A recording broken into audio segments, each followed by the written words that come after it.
Believe in God? Yes, I believe in God, But you just but I said- believe that God is within the individual. I do not believe that God is apart from man. I do not believe that God is a big man in the sky.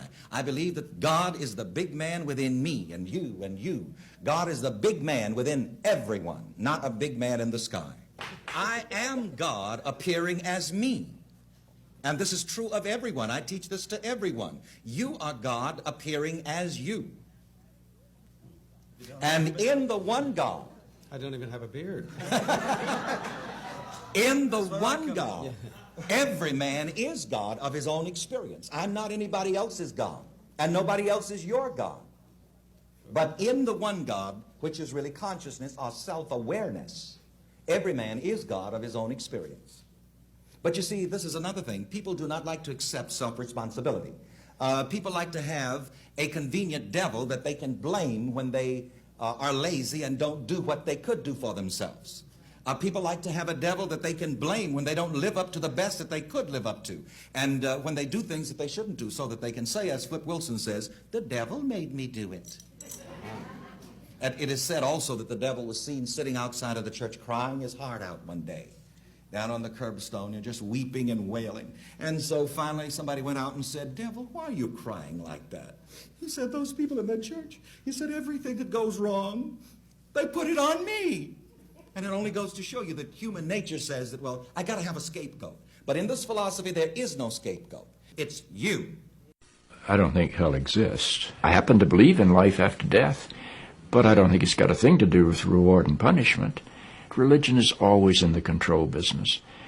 And that's something people don't really understand. It's in the guilt-producing control business.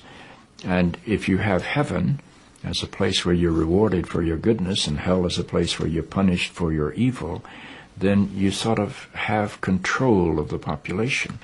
And so they create this fiery place, which has quite literally scared the hell out of a lot of people throughout Christian history. Mm-hmm. And it's part of a control tactic. But wait a minute, you're saying that hell, the idea of a place under the earth or somewhere where you're tormented for an eternity, is actually an invention of the church? I think the church fired its furnaces hotter than anybody else. The church doesn't like for people to grow up because you can't control grown-ups. That's why we talk about being born again.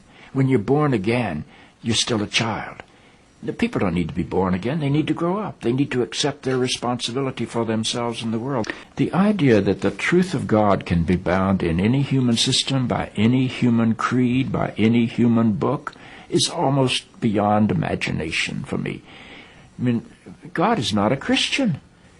God is not a Jew or a Muslim or a Hindu or a Buddhist. All of those are human systems which human beings have created to try to help us walk into the mystery of God. I honor my tradition. I walk through my tradition. But I don't believe my tradition defines God. I think it only points me to God. Life is a startling and wondrous experience. And eventually I think we're going to discover that God is unfolding through the life of our consciousness and our self-consciousness and is not a parent figure up in the sky.